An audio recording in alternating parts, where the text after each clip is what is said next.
আসসালামু আলাইকুম। আজকে আমার বাসায় আমার বান্ধবী আসবে। অনেক দিন পরে, অনেক বছর পরে ওর সঙ্গে দেখা। এই যে ওর জন্য সকালে রান্না করতেছিলাম, কারণ ওর হচ্ছে প্রাইমারির যে পরীক্ষায় ও টিকছে, তা ওইখানে ওর ভাইবা ছিল, সেজন্য আর কি 2-3 ঘন্টার জন্য আমার বাসায় একটু আসবে বললো। তো সেই জন্য ওর জন্য তাড়াহুড়ো করে রান্না করতেছিলাম যে ও সকালে চলে আসবে 9টা থেকে ওর ভাইবা, ও 7টায় আমাদের বাসায় চলে আসছিল। তাই একটা টাইমে ছিল যে বান্ধবীদের একটা দিন না দেখলে ভালো লাগতো না, এখন যে কত বছর হয়ে যায় তাও দেখা হয় না। তাই যে ও চলে আসছে, তা ওকে আমি একটু আগায় আনতে গেছিলাম। এই যে সকালে রান্না করছি, ও সকালে আসছিল যে আমি ছোটো মাছ চচ্চড়ি করেছিলাম, ডিম সেদ্ধ করেছিলাম আর পেঁপে ভর্তা, যে সকালের খাবারটা খেয়ে ও পরীক্ষা দিতে যাবে, তারপর দুপুরে ওর জন্য রান্না করব। এখানে জায়েশা বাবা অফিসে যাবে, বাবা মেয়ে, যে প্রত্যেক দিনের রুটিন এটা।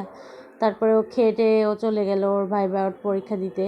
তা ওর 9টা থেকে ভাইবা ছিল, আর ওই প্রথম ক্যান্ডিডেট ছিল যে পরীক্ষা প্রথম ঢুকবে ও। তো যে ওর জন্য রান্না করলাম, যে এখানে মুরগির মাংস রান্না করেছি, পোলাও রান্না করেছি, মাছ রান্না করেছি। আবার এখানে আয়েশার বাবা অফিসে গেল, ওর জন্য লাঞ্চ দিয়ে দিয়েছি, যে মাছ রান্না করে বা চচ্চড়ি দিয়ে।